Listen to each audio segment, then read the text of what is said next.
Hey, a band. Let's talk about circuits. CV2, which is otherwise known as circuits, is reference current programming system. No one really uses CV1 anymore unless you're me. Think of CV2 as like Scratch's programming system, but with no cats, sadly. If we wire these two things together, we get a connection. We're finally getting somewhere.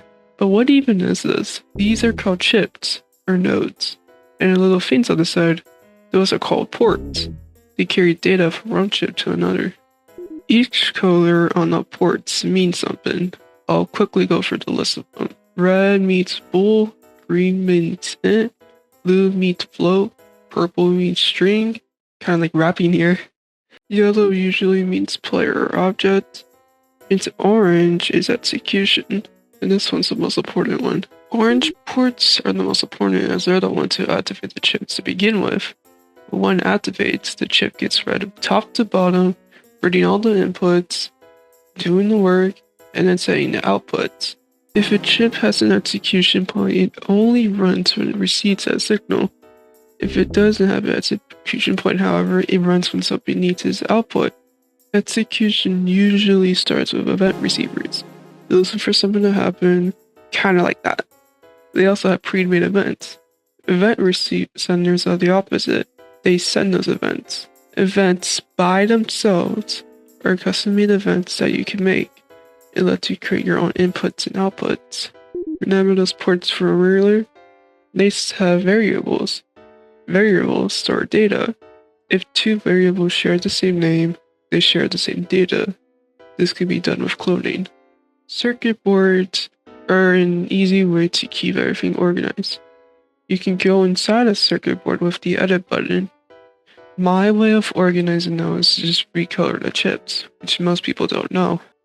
Object boards are just like their name. They are attached to specific objects. You can also edit them. At the top of object boards, you'll see a soft port, which identifies what the circuit belongs to. These are usually used for interrupt. Did I say that right? Probably. I don't know. Which are specific chips for objects. Almost all circuits are local by default, meaning each player's device runs them separately. But you can make them synced by customizing a variable or an event settings. Physical objects are always synced by default, however you can change this in their settings. Time for all circuiteers trigger word, heat. Every time your circuits run or sync data, they use real-world resources, which being your CPU power and your network bandwidth. There are two types. Execution heat, which is how much CPU power your circuits use. Keep this under 100, or else your circuits would just straight up stop working.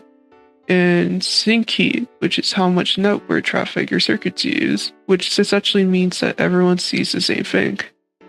If something only happens for you, like a local notification, it doesn't use any neat heat. But if it changes something everyone can see, like for example text on a sign, that uses net heat because it has to tell every single player in that room about it.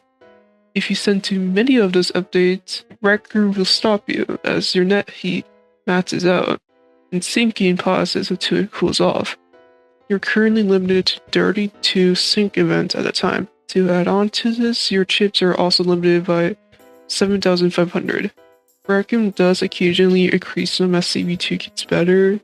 My best advice for this is to not run 20 different update event receivers at once. I keep on seeing people do this, stop doing it. And that's CV2 summarized.